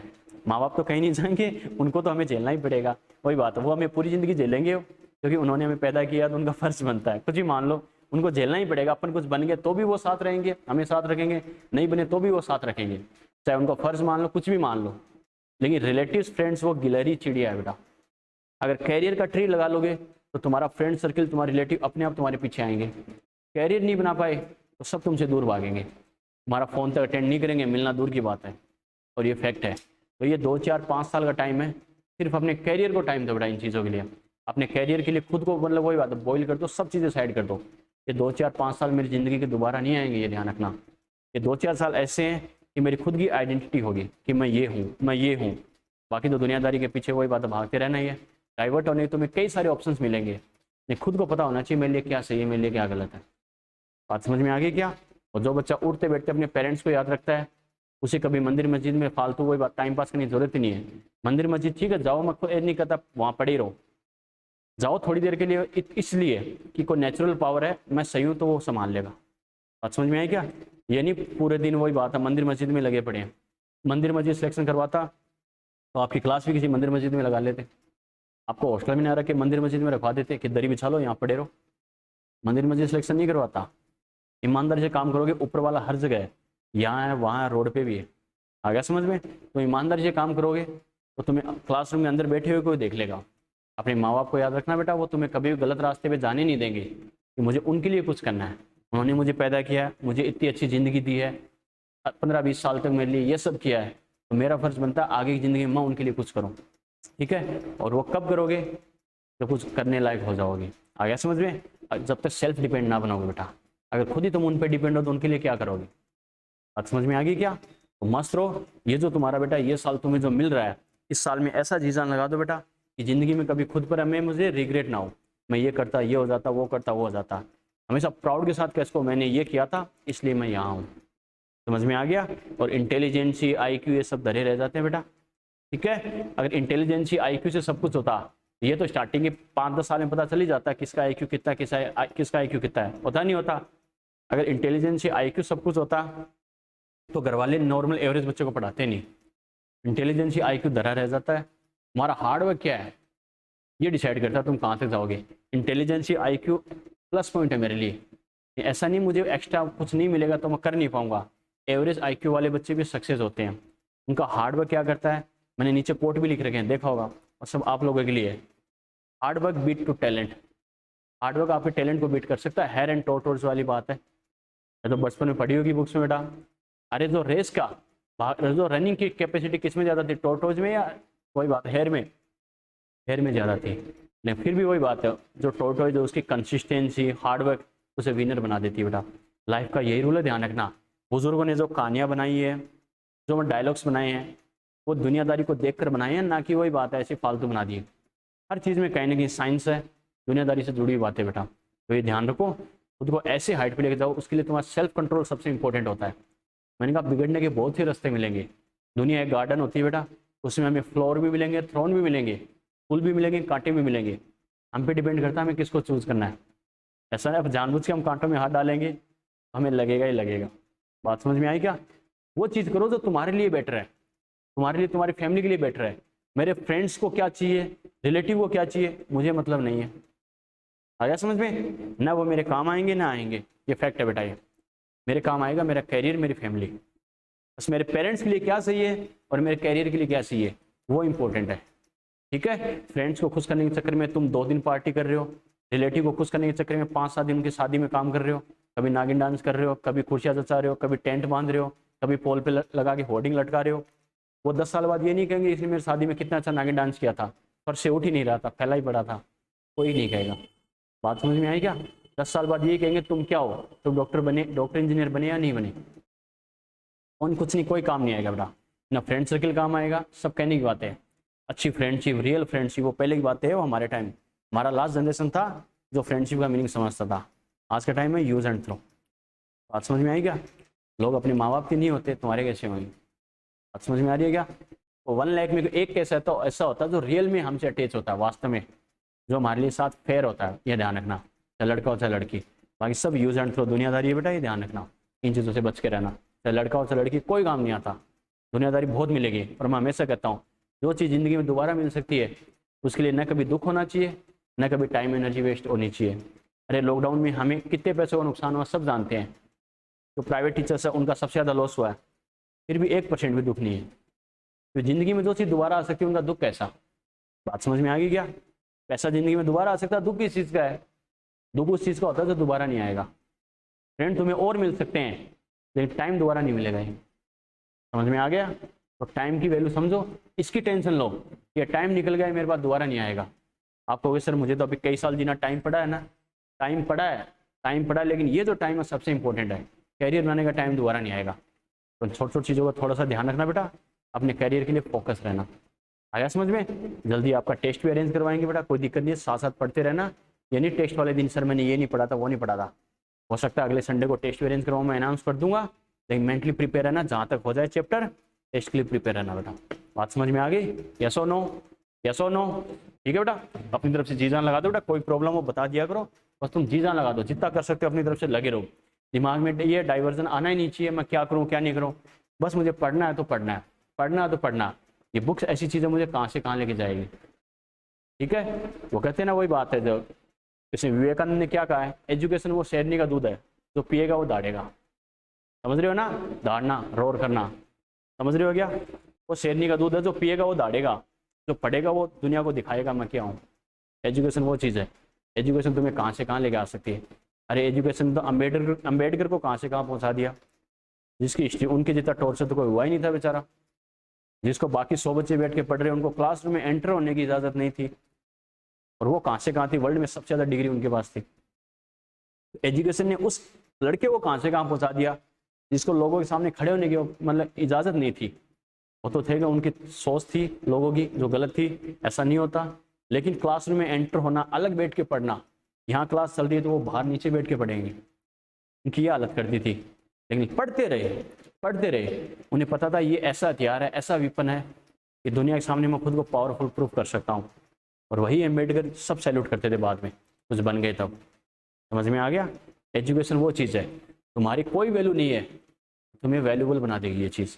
ठीक है? इसका ना कोई अल्टरनेट है ना कोई शॉर्टकट्स है, तुम्हें तपना ही पड़ेगा, तपना ही पड़ेगा, तपना ही पड़ेगा बेटा। डायमंड भी ग्रेफाइट होता है, कार्बन होता है, नॉर्मल सा कोयला होता है बेटा, कोक होता है। लेकिन वो डायमंड कई साल तक टेम्परेचर प्रेशर झेलता है, तब जाके डायमंड बनता हो। बात समझ में आई क्या? और उसकी वैल्यू दुनिया में क्या होती है तुम्हें पता ही है बेटा, ये दुनिया का फैक्ट है। खुद को, वही बात है, खुद को वैल्यूबल बनाना है तो डायमंड की तरह खुद को कई साल तक सर्दी गर्मी यानी प्रॉब्लम फेस करनी पड़ेगी। प्रॉब्लम फेस करोगे तभी तुम्हारी वैल्यू बनेगी। और जो आज भी ज़िंदगी में आराम देखता है वो पूरी ज़िंदगी आराम करता ही रह जाता है, आराम करता, आराम करने लायक ही नहीं छोड़ते उसे। 5-7 साल चलेंगे, मेरी ज़िंदगी बहुत अच्छी है, ये वो, आगे ज़िंदगी ठोकरें खानी पड़ती है इसे। तो ये 5 साल अगर ख़राब करके अगले 50 साल इतना जियोगे क्या? ऐसा नहीं को 150-200 साल का रिचार्ज करा के है। ठीक है बेटा? कहने मतलब आगे की 5 साल अगर खराब करके आगे के 50, 60, 70, 80, 90, 100 ऐसे कई सारे साल अगर अच्छे निकल रहे हैं तो वो बेटर हमारे लिए। ठीक है, इसमें कोई लॉस वाली बात नहीं है। अगर 5 साल इंजॉय करके अगले 50, 60 साल अगर हमारे खराब हो रहे हैं तो वो बहुत बुरी बात है बेटा, गलत ही है। समझ में आ गया क्या? तो ध्यान रखना, अब जो जैसे क्लासेस चल रही है जानबूझ के आपकी क्लासेस कम लगाई जा रही है ताकि फ्लो बन जाए। आ गया समझ में? ताकि वो स्टार्टिंग बच्चे का पढ़ने का मन नहीं करता, 2-2, 3-3 क्लासेस स्टार्टिंग में लगा दे तो बच्चे का सिलेबस छूट जाता है। फिर बच्चे का 1 महीने बाद समझ में आता है मेरा इतना सिलेबस मिस हो गया। 1 महीने का सिलेबस कवर करने के चक्कर में अगले 2 महीने खराब कर देता है, फिर वो 2 महीने का पेंडिंग रह जाता है। तो आपके इसलिए किया जा रहा है, जल्दी आपके क्लासेस बढ़ा के वर्कलोड भी बढ़ा देंगे, साथ साथ पढ़ते रहा करो बेटा। एक क्वेश्चन बैंक जो दिया जा रहा है साथ साथ सोल्व करना, डाउट्स तो साथ साथ डिस्कस करना है, टाइम बार बार नहीं आएगा, रिवाइज बार बार करना पड़ेगा। फर्स्ट टाइम अच्छे से कर लोगे आगे का काम बहुत ईजी हो जाएगा। समझ में आ गया? फर्स्ट टाइम फॉर्मेलिटी कर दोगे आगे बहुत प्रॉब्लम आएगी। समझ में आ रहा है ना? तो मस्त लो बेटा, पूरी चीजें लगा दो। ओके चलो बेटा, अपन बात करते हैं 2D पैकिंग की। 2D पैकिंग के बारे में अपन बात करते हैं बेटा। देखो 2D पैकिंग के लिए अपन ने क्या कहा, एक बात तो श्योर है बेटा, 1D की कई सारी रो होती है। अपन ने क्या कहा, 1D की कई सारी रो होती है, अगर उनको एक दूसरे के साथ अगर हम अरेंज करें तो क्या होगा, 2D का फॉर्मेशन होगा। यस और नो? 1D के बारे में बस इतनी सी बात ध्यान रखना, ये डायग्राम दोनों बना लेना बेटा, एक ही एक्सिस काम आएगी। बात समझ में आई क्या? अब मैंने क्या कहा, 1D की कई सारी रो होती है, कई सारी रो को अगर एक दूसरे के साथ अरेंज कर दे तो ये बताओ 2D का फॉर्मेशन होगा नहीं होगा? 2D का फॉर्मेशन होगा बेटा। क्लियर? तो क्या कह सकते हैं, 1D की कई सारी रो को एक दूसरे के साथ अरेंज करने पर क्या होता है, मैंने रो बोला है 1D की रो यानी एक लाइन। क्लियर? 1D की कई सारी रो को एक दूसरे के साथ अरेंज कर दे तो क्या होगा, 2D का फॉर्मेशन होता है। यस और नो? क्लियर है? फॉर एग्जाम्पल हम देख सकते हैं बेटा समझने के लिए, जैसे मान लो एक रो ये 1D की है, ये क्लियर है, एक रो और है, एक रो और है, एक रो और है, एक रो और है, एक रो और है, यानी कई सारी रो है। अगर 1D की कई सारी रो को अगर एक दूसरे के साथ अरेंज कर दे तो ये बताओ यहाँ से 2D बन सकता है नहीं बन सकता है? 2D बनेगा बेटा। ओके कैसे, एक एक्सिस तो ये हो गई बेटा, ए हो गया, और ये वाला क्या हो गया, बी हो गया। तो ए और बी अगर 2 एक्सिस यूज हो रही है तो ये बताओ ये 1D है या 2D है? ये 2 एक्सिस मतलब 2D हो गया। क्लियर है? लिखो बेटा, लिखो, देखो 2D packing arrangement, 2D packing,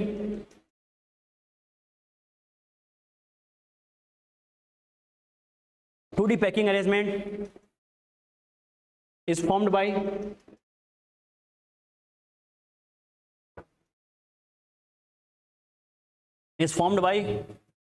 arranged to many 1D rows,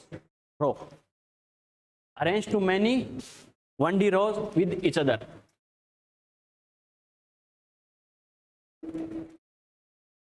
2D packing arrangement is formed by arranged to many 1D rows with each other. कई सारी 1D की रो को एक दूसरे के साथ अरेंज करने पर क्या होता है, 2D पैकिंग का फॉर्मेशन होता है। क्लियर है? ठीक है, फॉर एग्जांपल समझने के लिए स्ट्रक्चर बना लो बेटा।